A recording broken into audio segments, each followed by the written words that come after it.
Hello, everybody, and welcome back to Tier 2 Talk, the Australia Championship. Kim McKenna here with you once again for our second last episode of the year. We are winding down here at Tier 2 Talk for the year, but we are not slowing down as we have our grand final preview in this episode, and then we'll wrap up next weekend with our grand final recap. Hope you all are doing well, enjoying the start of summer. It is the 12th month we have recorded an episode. We started back in the end of January. We're now at the start of December. So we've been doing this for 12 months and we are getting ready, like I said, to wind down for the year, but we got some important information to go through in our final two episodes. It is grand final week in the Australia Championship after months and months of work and hard effort by lots of people to get this off the ground, from boardrooms to paperwork to actual kicking a ball, and now we've reached the grand final, and I don't think you could have asked for a better grand final than South Melbourne and Marconi Stallions this Saturday. So we'll preview it all, we'll look at both sides, what they've done to get to this point, their fixtures, some key stats, their key players, and my predictions for their path to victory on Saturday. We are also joined by one of the teams going into this weekend's final. We are joined by the head coach of the Marconi Stallions, Peter Tsekenis. He's joining us about that halfway point once again to preview this weekend's final, and we'll talk to him about his side and everything involved in the lead up to this final. Like I always say, if you guys have enjoyed Tier 2 Talk over the last few weeks, over the course of the Australia Championship, please consider dropping a follow on Spotify. That way you are best up to date in when we drop our episodes at Wednesday at 6 p.m. It gives you that notification on Spotify there. You can also do it on Apple Music or Apple Podcasts, I should say. If you want more day-to-day content and more information about the championship, about what we do on a more regular basis, follow us on Instagram or Twitter at tier2talk_TAC. We are just 11 followers short of 500 followers on Instagram. And I'm hoping we're able to hit that mark by the end of the year. Be a fantastic achievement, especially after starting with 0 back in January to get 500. Just talk about the second tier of Australian football would be a massive achievement. So if you haven't done that already, please consider doing that. It helps a lot, and I appreciate all your support over the past 8-9 weeks of the championship, but then also the 12 months that we've been doing this for.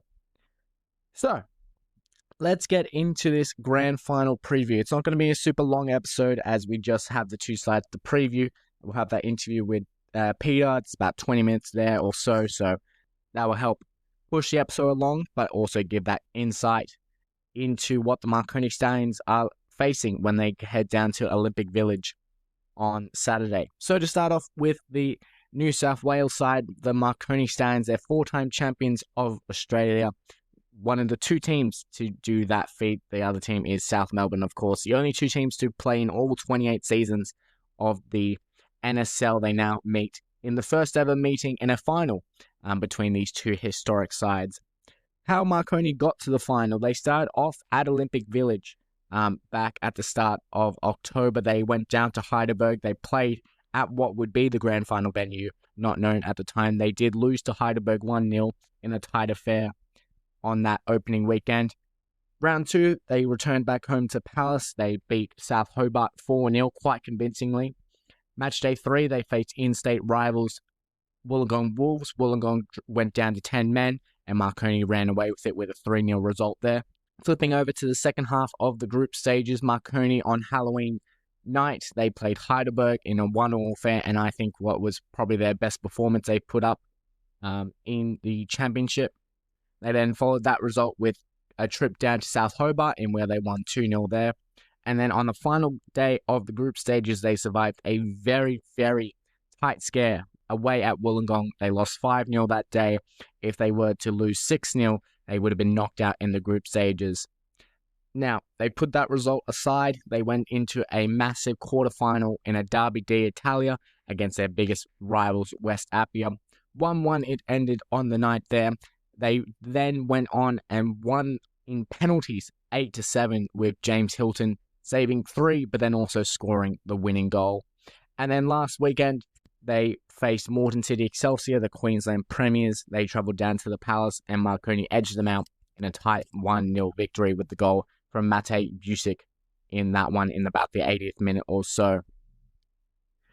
So to go over their stats and everything, what they've done in the championship, they've scored 12 goals over their 8 games, with their highest being 4 goals and their lowest just being 1. They've only been held scoreless twice in this championship. The first game of the group stage against Heidelberg, and then the last group stage game against Wollongong. They kept 4 clean sheets throughout their time in the championship. 1 last weekend against Moreton City Excelsior, 2 against South Hobart, and 1 against Wollongong in their first encounter. Next, we'll go into our key players. There's going to be 3 key players I think you need to look out for in this grand final this weekend, as they will prove to be the most influential, I believe, in both of these sides. Starting with Marconi, I think their captain, Marko Jesic, he's been their long-time captain. He was their captain when they won the NPL New South Wales Championship in 2024. He's been at the Stallions for many years. He's been the leader there at Bosley Park. He's currently one of the leaders of the assist chart in the Australia Championship. He's been very influential in setting up goals for the Stallions, and I think he'll be a key role again in this one. Goalkeeper James Hilton, he's another key player. He was the penalty hero against Appia, like I said, with 3 saves and a goal in that penalty shootout. Plus 4 clean sheets means he's one of the top goalkeepers in this tournament, and he will be hard to beat at the back there for the Stallions. The other key player is one that's shown over the last 2 weeks. It's Matej Busic. He scored 2 goals in the Stallions' last 2 games. He scored the key goal last weekend against Moreton City Excelsior in a 1-0 win.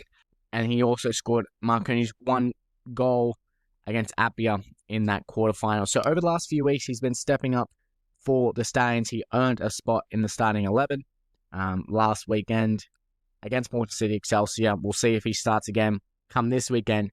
But as he's shown over the last 2 weeks off the bench or in that starting 11, he's been causing issues and he's been putting his name on the goal scorer sheet.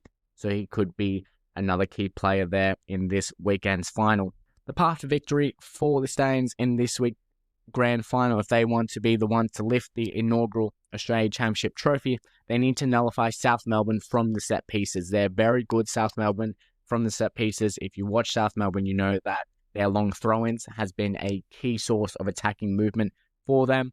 So they need to stand strong. James Hilton, Anton Milinaric, all those key players at the back there, they need to stand strong. They need to not be outbodied, and they need to make sure they clear their lines when the opportunity arises. And going into that final third, they need to ensure that they need to link up together. I felt Marconi, when they're playing their best at the attacking end, we saw it the most against South Hobart and against Wollongong in that 3-0 win there.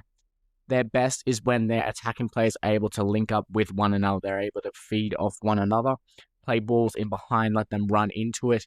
I think that's where they will cause the most trouble for South Melbourne. So they need to make sure that their attacking third are playing well with each other, but they also need to get many sides on goal. You'll hear from Peter in just a minute saying that they had a lot of chances against Moreton City Excelsior, but they were only able to find that 1 goal. They need to hound and really put pressure on South Melbourne at the back, and when they get their chances, they need to take their chances for the Stallions to be the winners on Saturday. Now, to hear more from the Marconi Stallions, we will cut to our interview with head coach Peter Tsekenis, in where we have a nice long chat to him about the Stallions' last weekend result against Moreton City Excelsior, the history and the build-up into this first ever Australia Championship final, and what it means to be playing South Melbourne in that final down at Olympic Village on Saturday. Welcome back, everybody, and now we are joined by a very special guest to preview the big grand final down at Olympic Village this weekend. We're joined by the head coach of Marconi Stallions, Peter Tsekenis. Peter, thank you for joining on, and how are you doing today? Thank you for having me. I'm very well, thank you. Now, Peter, firstly, I'd like to congratulate you on making the grand final of the Australia Championship. How have preparations been so far since Saturday, now onto Tuesday? Yeah, it's exciting times. Everyone around the club, players included and staff, are excited about what's to come this weekend. Obviously, we've had to modify some things in regards to the travel and training. So we've finalised all that, and we've got a couple of more sessions this week. One in Melbourne. We're fortunate enough to get on the pitch on Friday evening when we fly in. So we'll use that as our final session to prepare for Saturday's final. So we're really looking forward to it. Yeah, and that was one of my questions I had for later in the episode, but we'll talk about it. We learned that the final's going to be down in Melbourne, Olympic Village, ironically, where you started the Australia Championship against Heidelberg back in October. Was there a sense of relief knowing that you've already played at this ground, you know what the pitch is going to be like, how the travel works, or was there disappointment it was up in Sydney, or it didn't matter where the game was going to be played? No, I didn't really look into where it was going to play. We were just happy just to, make sure that we got to the final, and wherever they decided for the best interest of the game, it was to be played, that we'd be, look forward to play. And like you said, we have played there. That's a positive. We've had the experience of playing at that field, and I thought our performance is quite good against a really good Heidelberg team. So no, we're just business as usual. Take us anywhere. It's a final, and we'll prepare to play. Yeah. Now, to look back at last weekend, you guys secured your spot in the final after a 1-0 win against Moreton City Excelsior at home. What did you make of your team's performance and their ability to keep out one of the best attacking teams we've seen in the championship quiet for the full 90 minutes? Yeah, look, we knew that they have the ability to score goals, but they obviously had a tendency to leak goals as well. So we knew what they're about. They obviously try to play some good football. It was a very hot day, very sticky. The ground was a bit sticky. Wind was, swirling around as well. So it wasn't very conducive to really good football. So we knew we really had to sort of, play a certain way, really, stop the ball getting into front areas and cut the supply to their danger men up front. And thought we really did that well. And when there was an opportunity to play some football in the right areas, we did that as well. And I thought we dominated the game quite well. Our tactics worked quite well. We nullified them, and just a matter of time before we scored that goal, which was happened to be in the 80th minute. But I thought we had quite a few other chances that we could have scored early, but we kept going. And sometimes those games when you don't put your chances away and you leave a team like Moreton in the game, you're living dangerously. But fortunate enough, we got the goal and held it out and got to where we want to be. Yeah, and to talk about that goal, I wanted to single out Matej Vucic. Over the last 2 weeks, he's come up big for Marconi. Came off the bench against Apia, scored there. You gave him the call up to starting 11 this weekend. He scored once again, booking your spot in the final. Just how important is it, the long season you've had for every individual to step up in these big moments, play their role, and contribute to the overall team success? Yeah, I think you'll find that, all teams have been playing. They've had a whole season behind them, and then, obviously the championship. So I think, having so many games, that having a deep squad with players that can, give you something at any given time is important. And the depth of the squad is always going to be tested. I believe in every single player in my squad. They're there for a reason, and they're all capable of giving us something at any particular time. And Mate has, always, he's been good for us this season, and he's, always been improving. And, I'm not surprised that he's popped up and when we've needed him most to get those crucial goals. So, but we've also had other players step up at different times. We just don't rely on one or two people to score goals. We're quite capable of scoring goals all over the pitch. And that's important for us. But the most important thing for us is we're very strong as a unit from the front to the back defensively, which makes it quite easy for our goalkeeper, even though our goalkeeper's also stepped up at various times to help us out. So, it's a team game, and, everyone's got their role to play. And, if someone's out, suspended, injured, the next person knows their role and ready to step in at any time. Yeah, and I want to kind of lean more into talking about the necessity of having such a large squad, especially with the addition of the championship based off already your full NPL season. Now, according to Dimitri Pepas, he said that this will be your 45th game of the 2025 season. the third most by any club in Australia, both professionally and semi-professionally. We were joined by Appier's Franco Parisi a few weeks ago, and he mentioned that it was a challenge, but also a joy to have players playing more high-level games, especially for much longer in the season, and juggling all these fixtures. Do you share these sentiments that playing longer seasons and more high-quality games is only beneficial to everyone involved, and the long-term success of clubs and players moving forward? Yeah, I think so. Obviously, there's hurdles involved with, our competition or our club being part-time footballers, which, they do have jobs, and that presents a challenge. But in regards to the football, there's no doubt that more games, will only benefit players, the quality of play, and everyone gets to be involved and touching the ball for longer periods during the year. And, we've been probably going now, 13 months from when we started our pre-season last season. So yeah, I've enjoyed it. I'd rather be playing these games than, being, in the middle of a long, grueling pre-season, preparing for another season. So, this presents itself for the players and coaches, and all involved, and it's we want to be playing games, and there's nothing better. And I believe that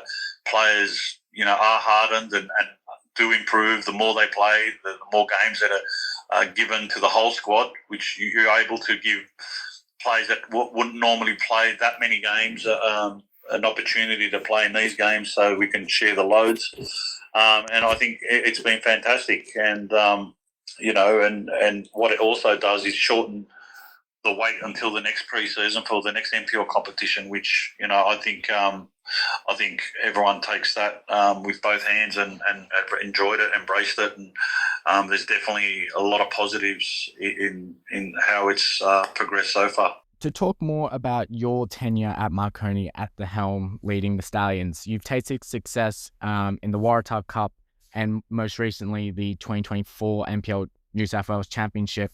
Having kept most of that 2024 squad together with only a handful of departures and additions, now looking at this championship, how satisfying would it be to win the final on Saturday with a group of players who you've seen mature over the last few seasons? You've worked together and now you can finally build on success and deliver trophies back to the Palace. Yeah, look, there's always been, a sprinkle of changes every year. It's just a normal process. The majority of this squad was part of the last couple of seasons, and we've added, a couple of boys through injury and whatnot. And the players we brought in have been specific to what we required and fit in quite well. And they, really blended in very quickly, which is a very positive thing and crucial to success. And, from very first day when we started the NPL season, this was on our hit list, and we always knew that it was there and we're working towards it.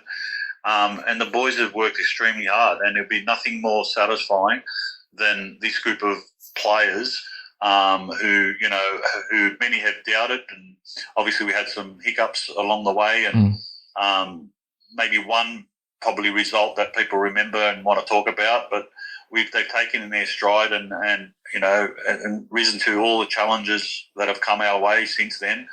And we've beaten more fancied opposition, not to us, but to the general public. We've always believed in ourselves that we can beat anyone on our day, and it's a testament to their mental and physical strength that they've been able to overcome these hurdles and obstacles to get to the big dance away in Melbourne, which will be a fantastic, I think, atmosphere, and pretty hostile in that. But I know what to expect. As I used to be a player that played against South Melbourne, so I know what to expect. So hopefully, I can prepare my players as best possible for that game on Saturday. Yeah, and that leads perfectly into my next question, is to talk about this historic final, South Melbourne, Marconi. I don't think anyone in Australia football could have asked for a better final, especially in the inaugural season of the Australia Championship. you have over 35 years of experience in Australian football. You said you've played against South Melbourne. You know what's going to be like down there in the final. Do you listen to the outside noise about the history around this final? I know there's a lot of talk about that and the build-up of this final, or is it mainly, like you said, focusing on the players, keeping the outside noise to a minimum and just worrying about the job, which is the 9 minutes at hand? Look, the more outside noise, that means that there's more interest in this competition and this game. And I'd like to hear a lot more outside noise because it means that people are watching and people are taking notice, and that's important. Regardless of their views and their opinions, I think it's a great thing that people are talking about it. And, everyone's well aware of the history of both clubs. Definitely I do. Obviously, I played in that NSL era for Sydney Olympic, and I understand it quite well. And we know that, Marconi has always been a big club, and South Melbourne in Victoria has been just as big. And to have these two teams, which I might add that probably none of the experts picked as a grand final. But in saying that, you can't deny the fact that two big clubs, two iconic clubs of Australian football are going head-to-head on Saturday. I think it's remarkable. I think it's a great advert. And I'm hoping that it's a great spectacle of the game where people will be talking about for years to come. Yeah. And I mean, I couldn't say it better than myself. Everyone that I've talked to has said, was hoping this would be the final once you look at those semi-final fixtures. And now that we're only, a few days away from Saturday, I think the anticipation will only build more and more. To look more closely at this matchup and the preparation, your two clubs aren't too dissimilar on paper. The only two clubs to win the NSL 4 times, but throughout this championship, they've scored 16 goals, you've scored 14 goals. They've conceded 6, you've conceded 8. 5 of them came against that Wollongong game, so if you take that out of scenario, you've only conceded 3. So on paper, very similar. How do you go about preparing for this game in where you haven't faced South Melbourne in over 20 years? You guys don't know what it's like on a physical field with them, but you both play that very similar defensive style football. Yeah, look, we obviously do an analysis on the opposition and see where their strengths are, where their weaknesses are. Obviously, it's well documented that they're very strong on set pieces, long throws, all that sort of stuff. So, we analyse and we make sure that we're set up in a way and prepare ourselves where we can deal with what they throw at us. But we really focus on making sure that we keep doing what got us here. And that is, like you said, make sure, even though we're defensive, we're not negative. We're a high pressing team. We want to get the ball forward as quick as possible. We want to score goals. We want to get the ball back in the box. And because of that, we keep the ball as much as we can. We get it forward, be proactive, and that, when you're doing that, that stops opportunities for the opposition to score against you. So it's not about just sitting back, because all that does invites pressure, and you're a sitting duck. We like to high press, defend from the front. We want to have the ball. We don't like when we don't have the ball. So we're quite intense. Where we're I wouldn't call it physical, but we really we're intense. There's a good intensity about us. Clubs know they're playing against a strong team when they're up against us. We don't make it easy. And, we play our football in the right areas and look to hurt teams. And, we'd like to score more goals. We create a lot of chances, probably not scored as many as we'd like with the chances created. But, it's a numbers game. The more you create, the more you score. Yeah. And the less you give the opposition an opportunity to score, the less you're going to concede. And it's just a numbers game. And we'll prepare. We'll make sure our bodies are right. It was a grueling, hard match in the heat for us on the weekend. So we'll recover. We'll travel to Melbourne and we'll come there for war. Yeah, exactly. Final 2 questions. This one's kind of looking more at the club, Marconi FC. You guys won the 8 foundation clubs of the Australia Championship, same as South Melbourne. You've been the head coach throughout this entire process, from the announcement of the national second tier being launch to you guys being announced as a foundation club to the change of formats to this Champions League format. How rewarding would it be for everyone at Marconi that you're involved in the final game of the season and to see all the years of preparation has paid off both on and off the field? Yeah, it's been, a long process. I remember the first day they discussed it, and then there wasn't much information about it. There was a lot of confusion. But now that we're there and we've seen it, we've felt it, we've played it. The club has really supported it. Everyone's got behind it, and to now be in the grand final of the inaugural Australian Championship, it's a privilege, and we're blessed, and everyone's excited, and I'm happy to do my part as the coach, as the leader of that team, and everyone's done their bit, and I'm just proud of everyone at the club, the players, the staff, and I just hope that that we can repay everyone with the trophy at the end of it. But just getting there in the first place, which a lot of people probably doubted it.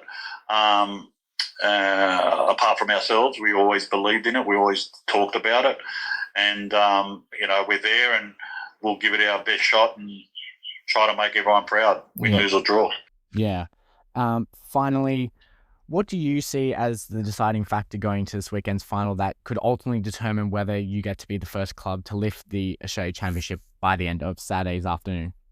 Oh, look, it's a game of football. Yeah. If we can sort of had a crystal ball to figure that out, it'd be boring, wouldn't it? Yeah. If you knew what the result was going to be or how it was going to pan out, you just don't know. All I can say is we just need to prepare well, give it our best shot.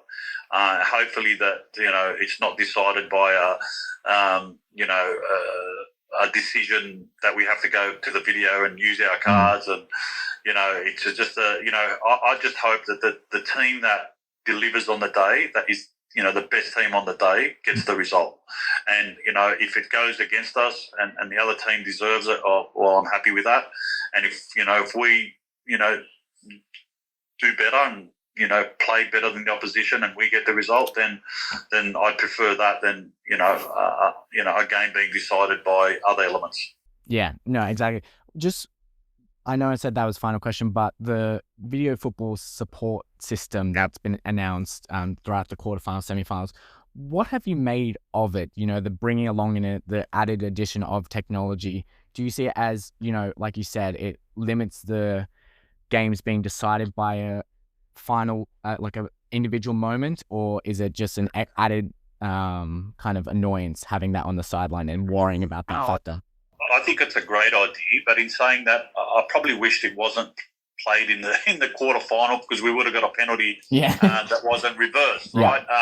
So look, in all honesty, I think it's a great idea. I think it gives us coaches and the referees an opportunity to say, okay, I might have missed it. Let me have a look and make the right call. If possible, right, depending on the camera angle. And I think it's a great idea. Referees are human. They make mistakes. So do we as coaches and players.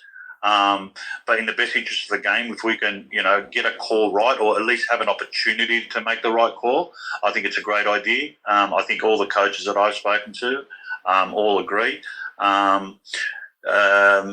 So, it's been a positive. And, hopefully, if you bring it in, maybe, for the whole group stages as well, if that's possible. I'm not sure if that's, feasible, but, maybe, start it from the beginning, not just quarterfinals, semi-finals and finals. So, no, it's been a great addition, been positive, and we're all for it. Yeah.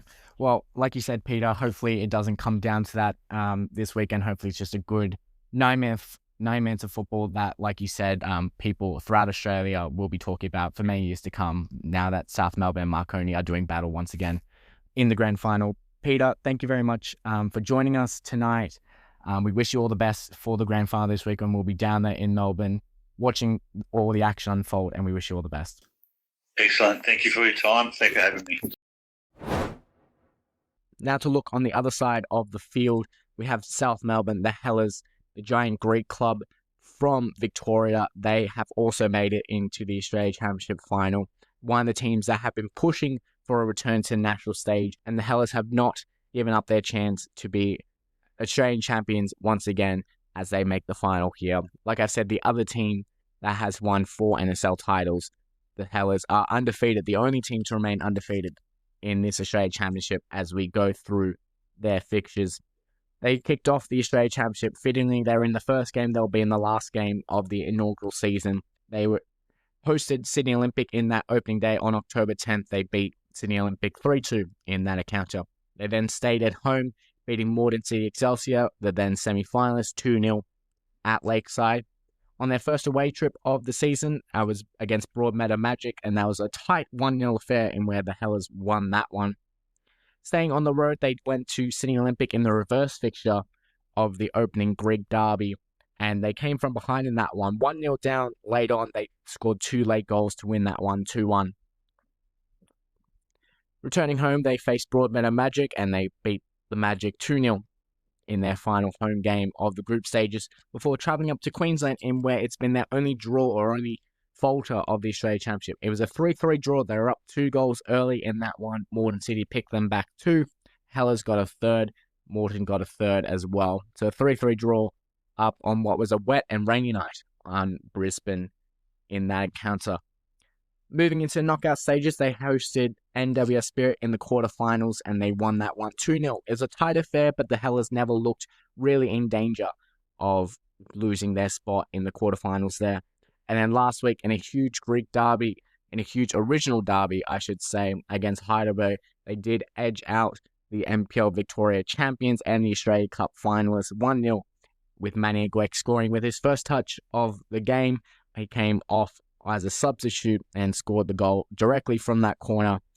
So the Hellers edged out Heidelberg 1-0 there to book their spot in the final.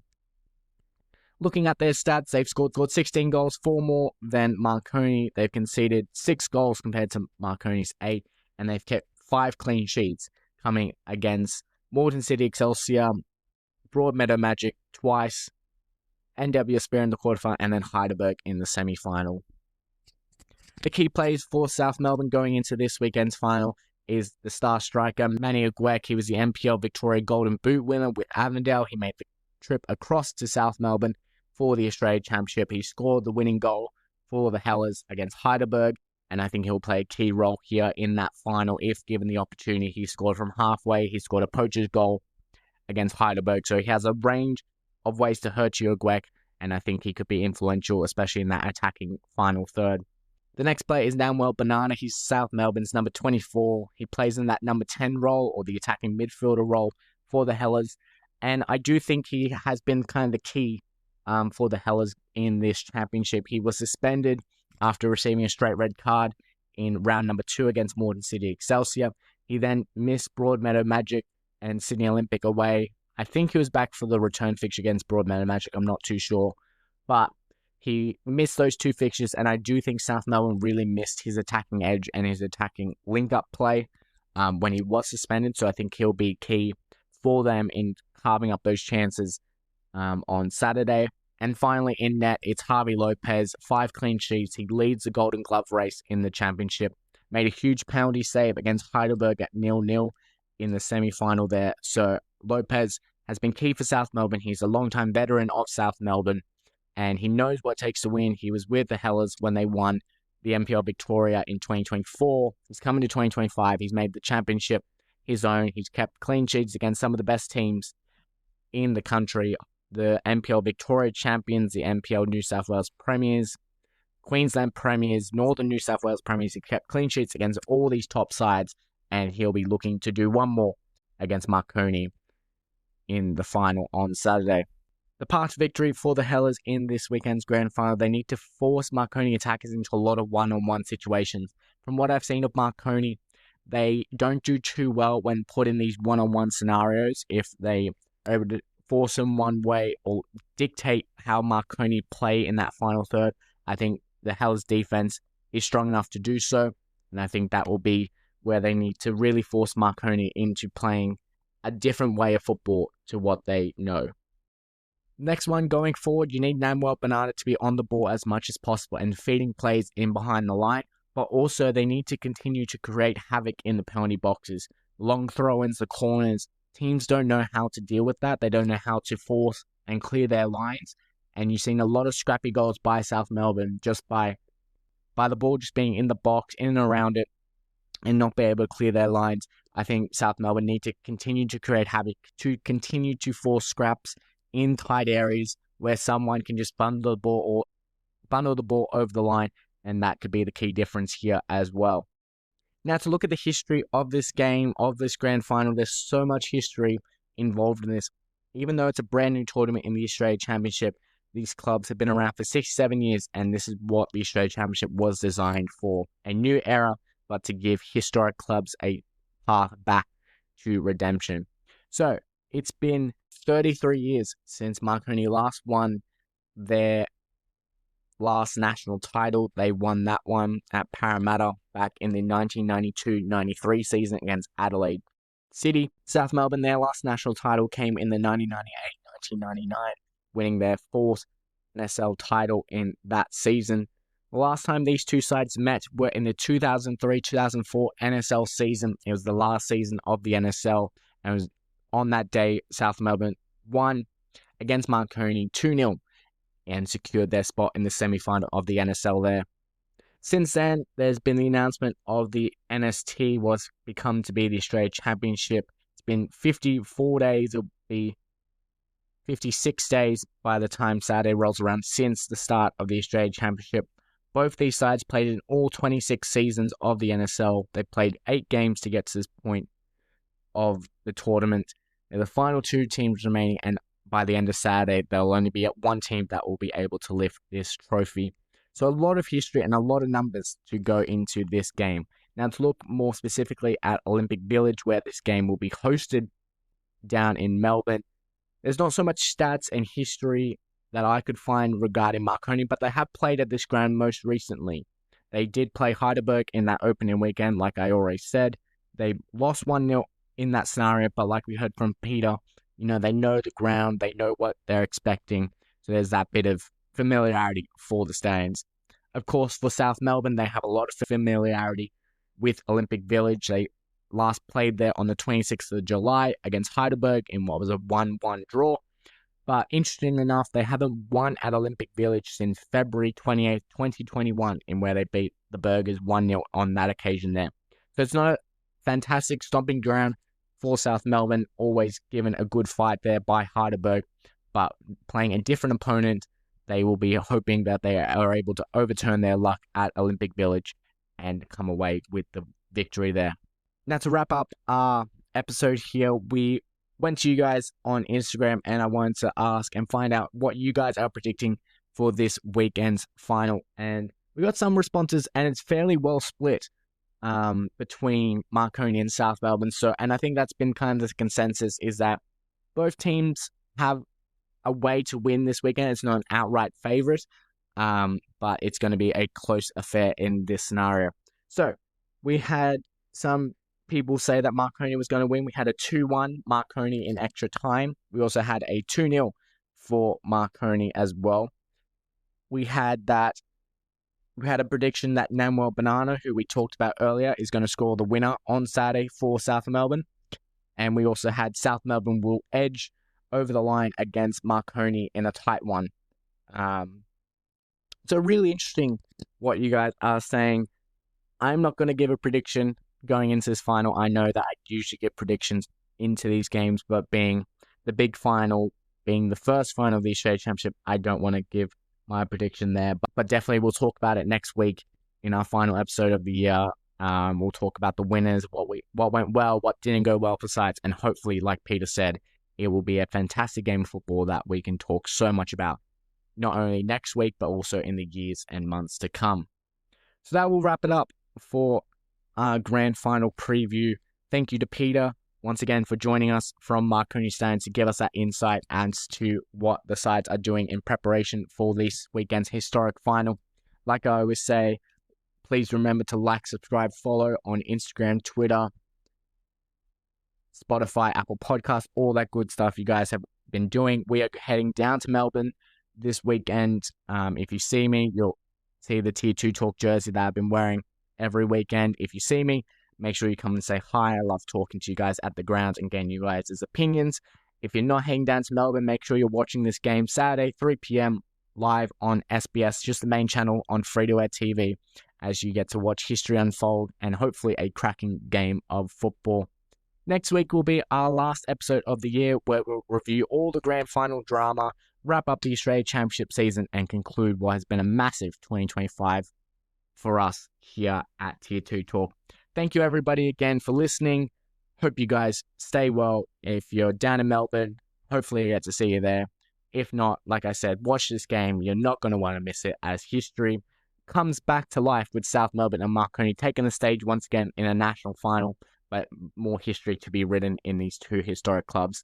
Keane McKenna signing out here from Tier 2 Talk. See you next week. If you're looking on Instagram, you'll see our live videos from this weekend's final, so stay tuned there. And we'll catch you all again this time next week, Wednesday, 6 p.m. So until then, bye everybody.